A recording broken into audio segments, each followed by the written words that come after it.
Weeks passed, but the shadow of that night lingered over the city. The story of Laura and Alice became whispers among students and neighbors, strange rumors of a girl who vanished, of a headless man who haunted the night. Most dismissed it as superstition. Most were wrong. It was a rainy evening when the next victim appeared. A young man named Kemi left his late-night job at a quiet bookstore.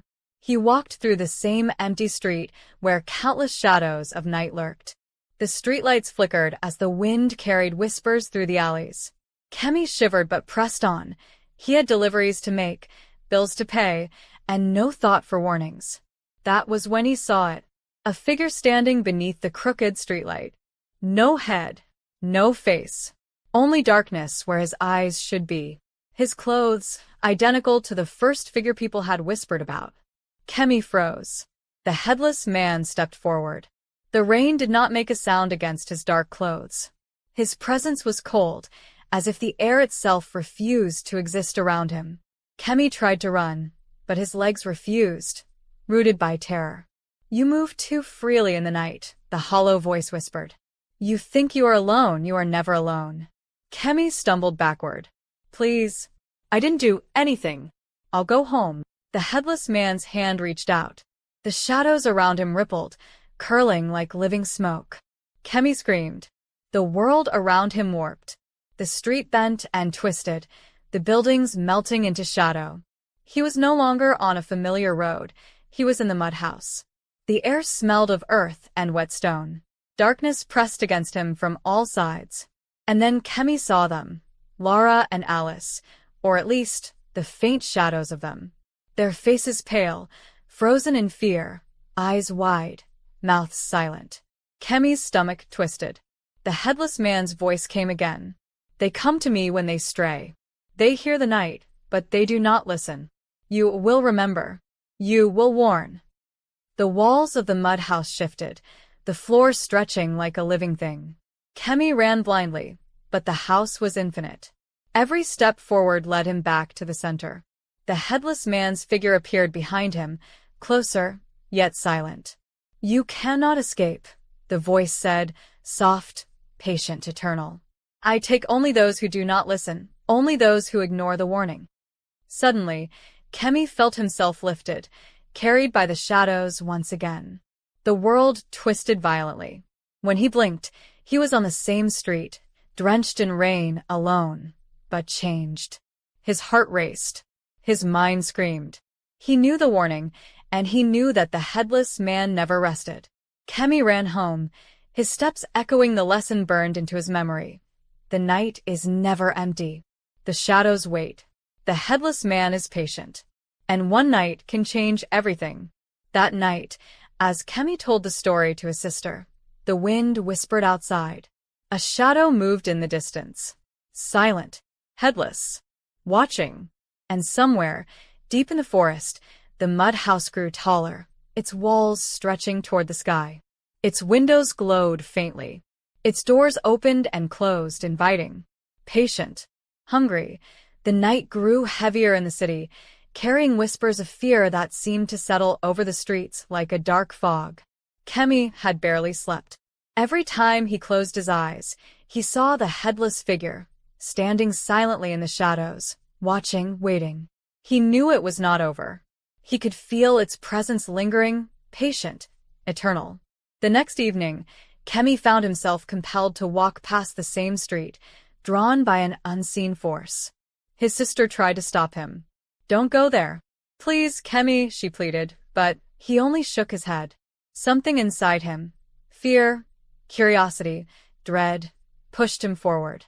The street was empty, silent, but the streetlights flickered, shadows dancing unnaturally. And then he saw it, the figure, standing still, perfectly still, beneath the same crooked streetlight. No head, no face. Darkness instead of eyes, mouth, or any human feature. The rain fell, but not a sound reached the figure. "You know why I am here," the hollow voice whispered, calm, almost kind. I know," Kemi stammered, his legs frozen in terror. "Do you?" the figure said, taking a step closer. Each step made the air colder, heavier, as if the night itself was pressing against Kemi's chest. You are warned. Yet you walk, you speak, you laugh as if the night does not see. Kemi tried to move, but his feet refused. The street twisted, buildings bending, shadows curling around him. And then, faintly, he saw them again. Ghostly images of Lara and Alice, their faces pale, eyes wide, silent screams frozen in the shadows. The headless man reached out. Kemi felt the shadows wrapping around him, pulling him into the mud house once again. The world distorted, walls stretching, windows disappearing, the floor becoming uneven, wet, and cold. He heard distant whispers, faint and sorrowful, but no one spoke. You must understand, the voice said, echoing from everywhere and nowhere.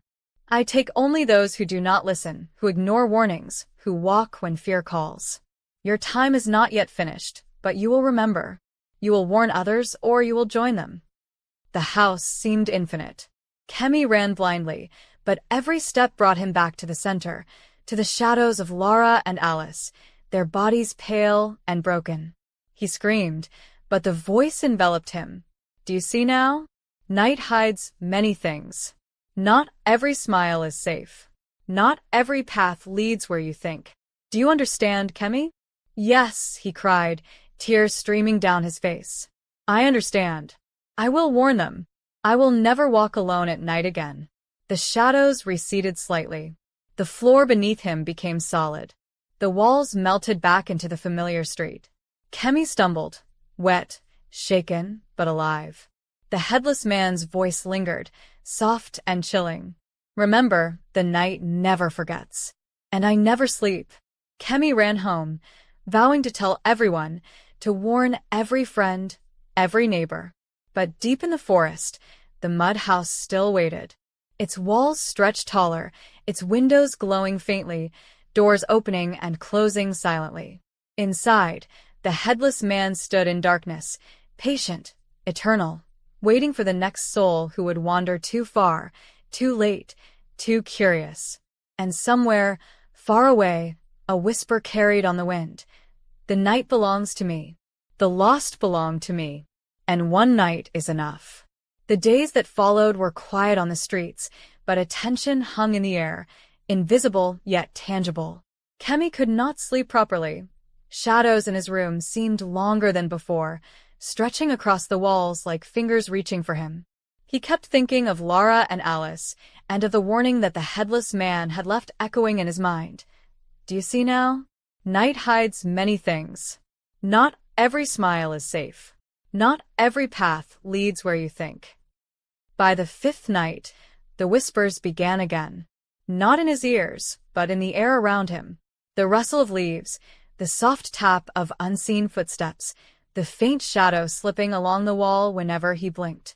Kemi tried to convince himself it was imagination, but his heart knew better. That night, he found himself standing at the edge of the street where Lara had first encountered the headless man. The road was empty, dark, and still, yet the weight of the forest nearby pressed on him like a living thing. And then he saw it, a figure, perfectly still, rising from the shadows. Its body was like Stanley's, his clothes, his posture, but above the neck, a void swallowed the faint glow of the streetlights. Kemi's legs froze. He could not speak. And then the voice, calm yet terrifying, filled the air. You have learned. You have seen. But the lesson is not finished. I understand. Kemi stammered, voice trembling. I'll tell everyone. I won't walk alone. I'll listen. The figure moved closer. The air grew cold, almost freezing, and Kemi felt his bones ache under the unseen pressure. He tried to step back, but the shadows on the ground shifted, forming walls around him, closing the path. You speak of listening, yet humans forget too quickly. The night remembers. I do not forget, the voice said. And then, faintly, Kemi saw flickers, faces of other victims, their eyes wide with terror, some frozen mid-scream, some reaching for help that would never come. You will warn, the voice continued, but some will not heed. They will wander. They will smile. They will move in darkness without care. And I will find them. Kemi wanted to run, but the world bent around him. Trees twisted unnaturally, the streetlight flickered, the forest crept closer, its shadows crawling along the road like serpents. His stomach churned, and sweat poured down his face. He whispered prayers he didn't fully believe in, clutching his chest as if holding his soul together. Then, as suddenly as it had appeared, the void where the head should have been receded slightly. The air lightened. The trees straightened. The street returned to its normal form. Kemi fell to his knees, trembling, coughing, gasping for breath. "You will remember," the voice echoed one final time, fading into the wind. "And you will warn them, or they will join the lost." Kemi staggered home, every nerve alive with terror. That night he did not sleep. He wrote notes, he called friends, he warned neighbors, anyone who would listen. He told them to avoid the forest at night, to heed warnings, to never trust strangers, to never walk paths that felt wrong. But even as he did, a shadow moved just beyond the edge of the street, silent, patient, unblinking. Somewhere deep in the forest, the mud house waited, walls creaking softly. The headless man remained, ever watchful, eternal, his hunger for the careless never sated. And in the dark corners of every quiet road, in the rustle of trees, in the night's cold embrace, a whisper lingered, waiting for the next careless step. The night belongs to me. One moment of doubt, one misstep, one smile too trusting, and it is yours. Laura and Alice remained huddled together on the cold, hard floor of the mud house. Days had passed, or was it weeks? Time had lost all meaning in that thick, suffocating forest. Their stomachs were empty, their mouths dry, and their bodies weak, yet the headless man never brought them food or water. He watched, always just beyond the shadows, sometimes shifting closer at night, never speaking, only observing. Laura tried to make sense of it. Was Stanley ever real? The memory of his calm smile and gentle words now felt like a cruel trick. Every time she thought of home, of her mother, of her school, a cold dread wrapped around her heart. Alice whispered in her sleep, murmuring Lara's name over and over. Laura held her tighter, trying to soothe her own terror as much as Alice's. Then one night, something changed. The wind carried a faint sound, almost like a voice calling her name, but not Stanley's voice. It was soft, gentle, familiar. She froze. "Lara," she bolted upright, her heart thundering. Alice stirred, but did not wake. The voice came again, louder this time, more distinct. It was coming from the small hole that served as their window. "Lara, it's me. Your mother. I'm coming for you." Hope surged through her chest. She whispered to Alice, who opened her eyes groggily. "Alice, did you hear that?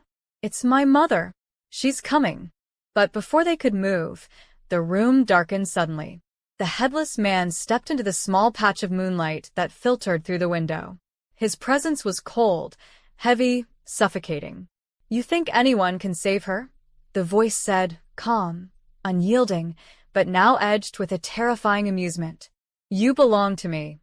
Lara's fear rose like a tide, but something within her hardened. She could not give up. "Not now," she whispered to Alice.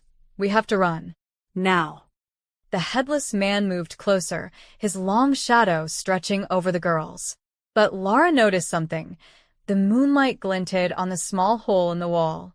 If they could reach it, maybe they could escape. Summoning all her strength, Lara grabbed Alice's hand. Together, they ran toward the window. The headless man lunged, and for a moment, the world slowed. Their hands scraped against the rough wood, thorns tore at their skin, and their nails dug into the wall. Then, suddenly, the wall cracked under their weight. The window gave way just enough for them to squeeze through. Lara gasped as the cool night air hit her face. Alice followed, and they fell into the underbrush outside. The forest was alive with sounds, twigs snapping underfoot, leaves rustling in the wind, the distant call of a night bird, but no sign of the headless man. "We have to keep moving," Lara whispered, her voice trembling. "We can't stop." They ran through the forest, thorns cutting their arms and legs, until finally, the trees began to thin. The first rays of dawn broke through the canopy. And there, in the distance, she saw it, a road. A real road, with signs of life. Cars, houses, people. Tears streamed down Lara's face as she stumbled onto the road. She grabbed Alice's hand tightly. "We made it," she whispered. A passerby noticed their state and rushed to help. Soon, they were on a car heading toward safety, toward their mothers, toward the life that had been stolen from them. But in the forest, in the place they had just escaped, the headless man stood at the edge of the shadows. His body dark, his presence eternal, his whisper carried by the wind. "The night remembers. And I will wait." Lara and Alice were taken to their mothers' homes immediately. Both girls were still shaking, their bodies weak from hunger, fear, and exhaustion. Their mothers wept over them, holding them tightly, refusing to let go. For hours, they could not speak, only sobbing and clinging to each other. By late morning, Lara's mother finally managed to ask, "Tell me everything. Every single detail." Lara's voice trembled as she recounted everything: the headless man, Stanley, the forest, the disappearing house, and the mud hut. Alice added her own memories, confirming every terrifying moment. Their mothers listened in stunned silence, horror etched on their faces. This is impossible," Alice's mother whispered, shaking her head. "How can such a thing exist?" Lara's mother's hands trembled as she gripped her daughter's. "We will get you both out safely," she said firmly. "We must go to the authorities. We must warn the people nearby. This is not just a story. It is real." But when Lara picked up her phone to call the police, she noticed something chilling. The line to Stanley's number, even now, was still dead. Every call she made to him, to any of his family, went straight to silence. And the numbers of the area where the forest had been led nowhere. Days passed. The girls rested and tried to eat, but neither could sleep peacefully. Every shadow in their room, every whisper of wind, every creak of the house made their hearts pound. Nighttime brought back memories they wished to erase, the cold dread of the forest, and the memory of the headless man's whisper. "The night remembers. And I will wait." Then one evening, as the girls were sitting together quietly, Alice's mother noticed something strange. On the living room floor, the shadows of the room seemed to move unnaturally, stretching toward the corners. Alice's eyes widened. "Mom, I think he's here." A sudden chill filled the room. The lights flickered. Lara's mother rushed to the switch, but the lights remained dim, casting long, distorted shadows. From the corner of the room, a dark figure slowly emerged. No head, no face, just the familiar darkness of the headless man. His form was calm, yet suffocating, filling the room with a presence that made the girls' stomachs twist in terror. "I have been patient," the voice echoed, though there was no mouth to speak. "But you belong to me." Lara screamed, throwing herself in front of Alice. Her mother shouted, "Stay away from my daughter." But the figure did not move forward. He stopped, as if studying them. Then, almost as suddenly as he appeared, he vanished, leaving behind a cold, heavy silence and the lingering dread that he had only begun. Lara's mother hugged her tightly. "We must leave this town. We must go far away. Wherever you go, he will follow if he can. We cannot risk staying here." That night, as they packed quickly to leave, Lara's mind raced. She remembered her mother's first warning. When your spirit is not at peace, stop when something feels wrong. It is wrong. She understood now, fully. The night was alive, and the headless man had been waiting for one moment, one mistake, to claim her. And though they escaped the forest, Lara knew deep inside her chest, the night remembers. And he will not forget. Lara, Alice, and their mothers left town immediately, traveling through winding roads and small villages, always wary of shadows that seemed too long, of silence that felt too heavy. They stayed in inns and motels, never sleeping in the same place 2 nights in a row. Even in crowded places, Lara could feel the chill creeping up her spine, as though invisible eyes were tracking her every move. At night, the girls barely slept. Every whisper of the wind sounded like footsteps. Every flicker of light cast strange, moving shadows. And always, in the corner of her mind, Lara heard the soft, eerie voice of the Headless Man, even when she could not see him. "You cannot hide forever. You are mine." Days turned into weeks. Wordlessly, their mothers began researching old legends, stories of the Headless Watcher, a being said to follow those who disobey warnings, feeding on fear and despair.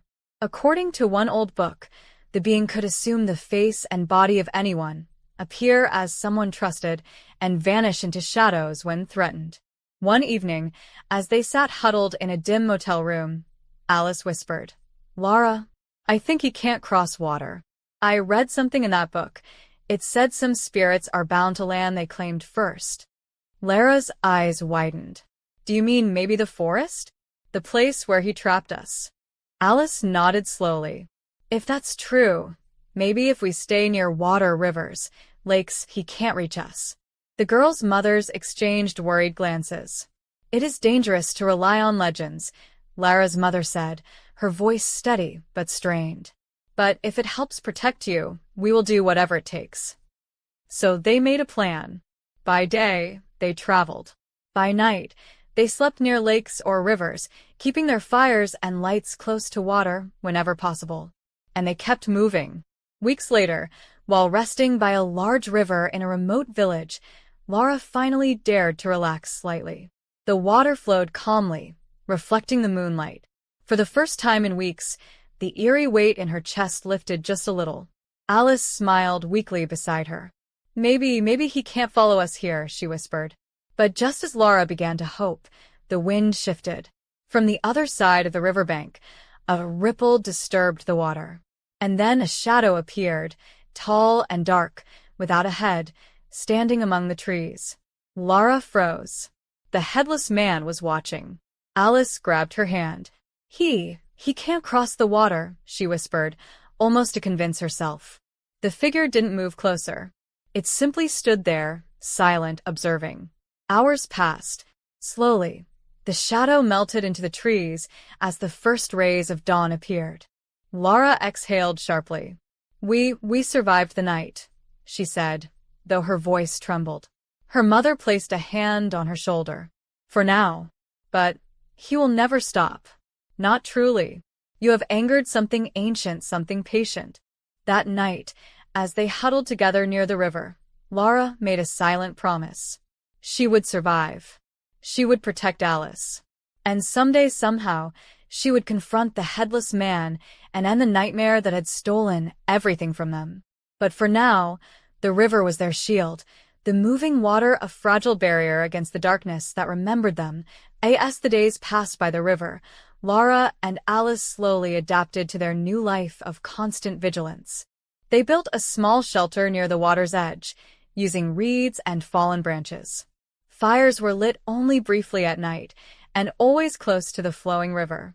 Their mothers helped wherever they could, leaving supplies discreetly, yet never staying too long for fear of being followed. At first, the nights were quiet, but every so often, the shadow of the Headless Man appeared along the distant tree line, just beyond the riverbank. He never crossed the water, but his presence was enough to keep Lara and Alice in a state of tension so sharp it felt like a constant ache in their chests.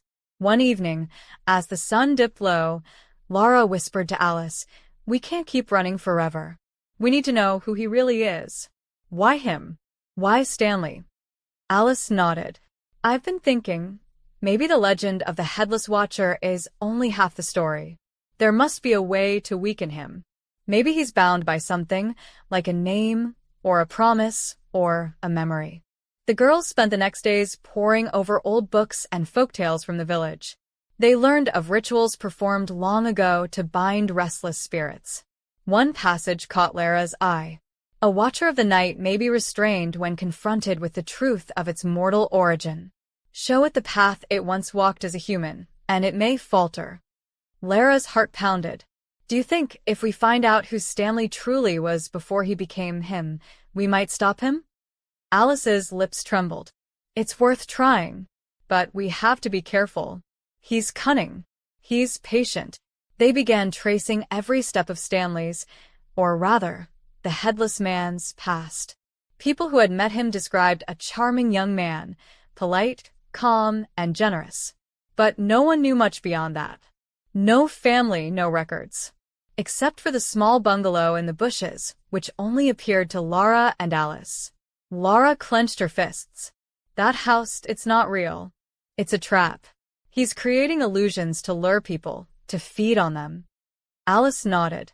Then we need to confront him in the place he feels most powerful. The forest, the mud house, the illusions. Night came again. This time, they didn't hide.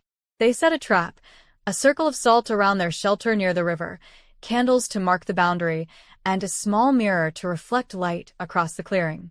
Legend said spirits could be distracted by their own image. Hours passed in tense silence. And then, a cold wind swept through the clearing. The Headless Man appeared, stepping out from the shadows. His dark form loomed over the riverbank, and the girls felt the familiar chill creeping into their bones. Lara took a deep breath and held the mirror up. "I know who you were," she whispered. "I know the man you were. You cannot hide from yourself anymore." The figure froze. For the first time, the darkness around him seemed to falter. His body shivered. The water glimmered, reflecting his featureless face, or the emptiness where it should have been. Alice, trembling but determined, stepped beside Lara. "You cannot claim her, not anymore. You are not human. You are not Stanley. You are only fear." The Headless Man let out a soundless shriek, a vibration of darkness that shook the trees. Then, slowly, he stepped back. The shadows receded.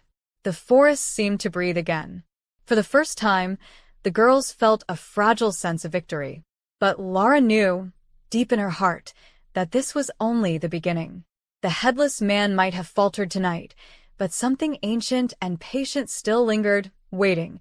The night after their confrontation, the river's calm surface seemed almost peaceful, but Lara could not sleep.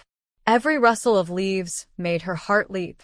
Alice sat beside her, clutching her knees, her eyes wide and unblinking. "We did something tonight," Lara whispered. "We weakened him. He didn't touch us." Alice nodded slowly. Yes. "But he knows we're trying. He'll be more careful. He'll watch us more closely." Lara's mind raced. "We need to learn everything about him. Why he is like this. How he became Stanley's shadow. If we can find that, maybe we can end this for good." The next day, they returned to the village, where some of the older villagers remembered stories of the Watcher of the Night, a spirit said to haunt anyone who trespassed after dark in the forest.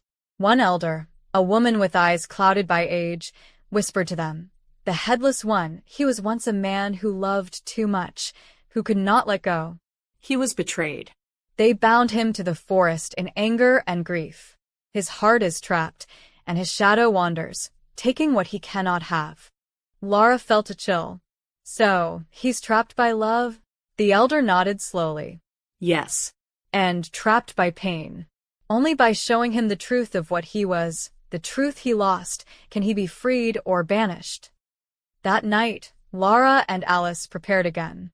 This time, they took pieces of Stanley's old life, letters, small tokens he had once given Lara, and a tiny photograph he had shown her in the illusionary house, the only proof that this man had once existed in human form. They returned to the forest, placing the items in a circle, and lit a small fire in the center. The Headless Man appeared silently, emerging from the darkness, as if drawn by the objects. His shadowy form hovered near the fire, his emptiness seeming to stretch toward the flames. Lara stepped forward, holding the photograph. "Look at yourself," she shouted. "This is who you were. You were a man, a human, with a heart. You loved and you lost, yes, but you are not what you've become." The air thickened. The Headless Man wavered, swaying as if the wind itself had struck him. A faint hum filled the clearing, the forest vibrating with the sound of an unseen voice. Alice added softly, "You don't need to take others to feel alive. You don't need to trap us. You can choose to be free from your pain. For a moment, nothing happened. Then the headless man screamed, soundless, yet piercing to the bones, and fell to the ground. Darkness swirled around him, twisting and coiling, until it slowly dissipated. Light returned to the clearing. The forest seemed to exhale. The river reflected the moon fully, without shadow. Lara and Alice held each other, exhausted but alive. The fear that had haunted them for weeks finally lifted, replaced by a fragile, aching relief. In the following days, the illusions of a forest and the mud house vanished. The riverbanks looked normal, the paths clear. No trace remained of Stanley's shadow, no trace of a headless man. Lara returned to her mother's home, where tears flowed freely, this time for relief and joy rather than fear. Alice stayed by her side, the bond between them strengthened by the ordeal. Though the darkness was gone, Lara kept a small token, the photograph of Stanley before he became the shadow, to remember that even the kindest hearts could be trapped by grief and anger. And in the quiet nights that followed, as the wind rustled through the trees, Lara whispered a promise to herself. She would never ignore her heart, nor the warnings of those who loved her. Again, days turned into weeks, and life slowly returned to a semblance of normalcy for Lara and Alice. Yet, neither of them could shake the lingering unease, the memory of that shadow, the headless man, and the forest that seemed to exist somewhere between reality and nightmare. Lara resumed her studies, but each night, she double-checked locks and windows, feeling the weight of her mother's warnings in every quiet moment. Alice stayed by her side, offering support, her own fears having deepened into a quiet vigilance.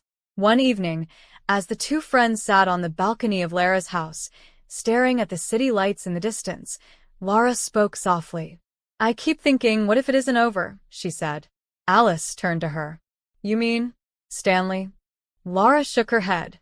"Not him. The forest. The shadows. That place, it felt alive.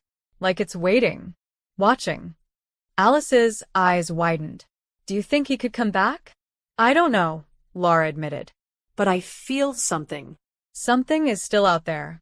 That night, as the wind howled outside, Lara dreamt of the forest. The mud house reappeared, surrounded by thick, dark bushes. In the dream, the headless man stood silently in the clearing, watching. But this time, he didn't move toward her or Alice. Instead, he raised a hand, pointing toward the river, and slowly, a faint light appeared on the horizon, a promise or a warning, she couldn't tell. She awoke with a start, the dream lingering like a shadow across her mind. Alice, still asleep beside her, stirred slightly, sensing Lara's unease. "I think we've freed him partially," Lara whispered to herself, "but the forest it remembers. And maybe it will never truly let go of those it claims." Over the following months, they researched local legends and folklore, discovering whispers of spirits tied to grief, betrayal, and love that could not find peace. Each story mirrored their own experience, reinforcing the truth. Some forces cannot be fully explained, and some dangers cannot be entirely escaped. Yet, amidst the fear, there was growth. Lara grew stronger, more cautious, and deeply aware of the world around her. Alice became vigilant, protective, and wise beyond her years. Together, they shared a bond forged in terror but tempered with survival and courage. And sometimes, when the moon hung low over the river, Lara would glance toward the dark horizon, remembering the headless man and the man he once was, feeling a shiver but also a strange respect for the power of a heart that could not forget, even after it had been twisted by darkness. The lessons of that night, and every night that followed, became a part of them, to trust instincts, to heed warnings, and to understand that not every smile conceals safety, not every road leads home, and some nights, one moment of carelessness, can change a life forever. Even as time passed, the story of the headless man, Stanley's shadow, and the strange forest remained with them, a haunting echo in the corners of memory, a reminder that some darkness can be survived, but never entirely forgotten. As the months passed, Life tried to return to normal, but the forest and the headless man were never far from Lara and Alice's minds. Even in daylight, Lara could feel it, an almost imperceptible weight pressing at the edge of her awareness, as though something was watching, waiting for a single misstep. One evening, Lara and Alice decided to visit the outskirts of the city, near the edge of the same road where it all began. They walked cautiously, remembering the stories, the warnings, the shadows. The street was quiet, but the wind carried a whispering sound, soft, distant, like leaves brushing together. Lara stopped and looked around. "Do you feel that?" she whispered. Alice nodded. It's following us, even here."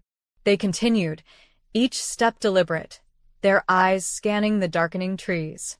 Suddenly, a shadow moved in the distance. A chill ran down their spines. It was tall, its form unmistakable, yet headless. Lara grabbed Alice's hand. "It's him," she said softly. The figure remained still. Then, in a voice that was eerily calm, it spoke. "You cannot escape me entirely. I am bound to what was taken, to what was ignored." Alice trembled. "Please leave us alone. We will never walk those roads late at night again. We've learned." The shadow tilted slightly, like it was considering their words. "Learning is not enough," it said. "You must understand. The night holds power over those who do not respect it, and some debts cannot be forgotten." For a long moment no one moved. Then, slowly, the shadow began to fade, its edges dissolving into the darkness. "Remember," the voice whispered one last time, "the night watches always." And with that it was gone. The forest fell silent. The wind stopped. Even the shadows seemed to retreat. Lara and Alice stood frozen, hearts pounding. The fear remained, but so did a strange sense of relief. They had survived, and though they knew the shadow might return someday, they also knew they had grown stronger, wiser, and more vigilant. They turned and walked back to the road, supporting each other. Neither spoke much, but both understood a silent truth. The night had taken nothing from them that courage and friendship could not reclaim. As they reached the edge of the forest, Lara glanced back one final time. For a fleeting moment, she thought she saw two dark figures watching from the shadows, headless, silent, but they vanished as quickly as they appeared. Lara exhaled, holding Alice's hand tightly. "Let's go home," she said. Alice nodded, and together they walked toward the city lights, leaving the forest behind, but carrying its lessons forever. The night remained dangerous, the shadows real, and the stories true, but they had learned to survive them, and in that survival, they found a power stronger than fear. Years passed, and the story of that night never left Lara or Alice. The memory of the headless man and the strange forest lingered, whispered in their minds like a shadow that refused to fade. Lara had married, but never to Stanley, or anyone like him. She had learned her lesson well. Her wedding had been a quiet, small ceremony with someone she truly loved and trusted. Yet sometimes, when the wind blew through the trees near her home, she felt a fleeting shiver, a reminder that some dangers do not vanish entirely. Alice had grown into a strong, vigilant woman. She often visited Lara, and together they would walk near the outskirts of the city, the same roads where their fear had once been absolute. They walked with care, always aware, always respectful of the night. Their friendship, forged in terror and survival, had become unbreakable. On one evening, they returned to the edge of the forest, older, wiser, yet still feeling the pull of its dark energy. The trees swayed silently, the wind whispered in an almost familiar rhythm. For a heartbeat, it seemed like the shadows stirred. But this time they did not run. Lara and Alice stood their ground, side by side, feeling the weight of the forest and the power of what they had endured. And in that quiet, haunting moment, they realized something profound. The night could watch, the shadows could wait, but courage, wisdom, and unity could stand against even the darkest of things. As they walked back to the road, the forest seemed to breathe softly, almost in acknowledgement. The headless man, the forest, the dark force, it was all still there, somewhere. But for the first time, Lara and Alice understood that fear did not have to own them. The night would always be dangerous, yes, but they had survived. They had learned, and in that, they were free. From then on, whenever the wind whispered through the trees, Lara would glance at Alice, and Alice would nod. A silent pact passed between them. They would never forget, but they would never be prisoners of the night again. And the forest, watching from the shadows, waited patiently for others who might forget, for those who might stumble, for the night to reclaim its own. Years turned into decades, but the forest and its dark secrets remained, whispering through the leaves to those who dared to linger. Lara and Alice grew older, wiser, and cautious. Yet even as they rebuilt their lives, the shadow of that night never fully left them. One evening, long after Lara had children of her own, a small girl ran into her room, laughing. "Mama, tell me the story about the man without a head," she said, eyes wide with curiosity. Lara froze, the memory of the headless man rising in her chest like smoke. She knelt down and took her daughter's hands. "My dear," Lara said softly, "some stories are not meant for play. Some stories are warnings." But as the wind howled outside, carrying the soft rustle of leaves, Lara noticed something unsettling. The shadows beyond the window seemed to stretch farther, darker than usual. For a heartbeat, her heart skipped. She remembered the same cold, heavy feeling from years ago. Alice's phone rang that night. She answered, expecting it to be her family. Instead, a distorted, calm voice whispered, "The night remembers and it waits." Both women felt it immediately, an old, familiar fear, creeping back into their bones. The forest was patient, and the headless man he had not forgotten. The lesson had endured. Courage and wisdom could fight the night, but the night never truly leaves. It only waits for the moment the unsuspecting falter. And somewhere, deep within the shadows of an unmarked forest, a body without a head moved silently, watching, listening, waiting. The story was far from over. Decades later, Lara and Alice lived quiet lives, the memory of that night buried deep beneath the routines of motherhood, work, and daily life. Yet every so often, in the stillness of the night, the memory would awaken like a shadow at the edge of the mind. One evening, Lara's daughter, now a curious teenager, asked her about her childhood. "Mom, were you ever scared? Really scared?" Lara smiled faintly, a chill running down her spine. She chose her words carefully. "Yes, sometimes the world hides dangers we cannot see. And sometimes even things we think are gone are only waiting." Alice, visiting with her own family, noticed the old fear flicker in Lara's eyes. That night, they stayed up late, talking quietly. The wind outside whispered through the trees, rustling the curtains in a familiar rhythm. And then it happened. A soft, deliberate tapping at the window. A long pause. And then nothing. They froze, staring into the darkness outside. The cold, heavy feeling returned. It was the same sensation from decades ago, the presence that could not be reasoned with, the weight of eyes that should not exist. From somewhere in the shadows, a slow, almost floating step echoed. Lara gripped Alice's hand tightly. "It's him," she whispered. The headless figure appeared briefly in the darkness beyond the glass, silhouetted against the moonlight. The shape was unmistakable, his posture, his floating movement, his headless silhouette, the very same as the man who had once haunted their youth. A voice, hollow yet calm, spoke through the night air. "I have waited, and I will wait forever." Before they could react, he vanished, leaving only the chill of the wind and the lingering shadow of dread. Lara and Alice knew then that some things are eternal. The headless man had not ended with their youth, their escape, or even time itself. He was patient, and he was timeless. The warning echoed anew in their minds. The night hides many dangers, and sometimes the danger never truly leaves. Outside, the forest remained silent, but the shadows had eyes. And somewhere, deep in the dark, The headless man waited. The years passed, but the story of the headless man never truly ended. In the quiet towns and sleepy villages near the forest, whispers began to circulate. Strange disappearances, unexplained shadows, the soft sound of footsteps in empty streets. Parents told their children not to wander alone at night, citing stories of a figure with no face, a presence that followed silently and never forgot. One stormy night, a young woman named Amara, new to the town, walked home through the same lonely road Lara and Alice had once traveled. Her lantern flickered, and the wind carried a strange, whispering sigh. She shivered, pulling her shawl tighter around her. Then, out of the mist, a figure appeared.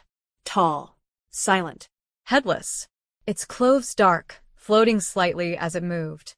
Amara froze, her heart hammering in her chest. She remembered old tales, old warnings, though she had never believed them until now. "I have waited," a hollow voice echoed through the fog. Amara stumbled backward, realizing the stories were true. The legend was not just a tale. It was a warning. The headless man, patient and eternal, had claimed his next attention. Somewhere far away, Lara and Alice, now older, felt a shiver down their spines simultaneously, an instinctive dread they could not explain. The past had returned in a whisper carried across the miles. The night never forgets. And so the story continued, eternal, patient, and dark, waiting for the next night, the next wanderer, the next careless soul who walked too far, too late. The headless man remains, and the warning endures. Not every road leads home. Not every smile is safe, and sometimes one night is all it takes to change a life forever. That night, deep within the forest, the wind shifted. The leaves whispered in unison, carrying a sound almost like 1,000 voices, faint and distant. Somewhere, far from the towns and streets, a small light flickered in the darkness. A lantern, or perhaps a soul trying to escape. From the shadows, the headless man appeared again, taller than before, his body moving without haste. The air thickened around him, cold and suffocating.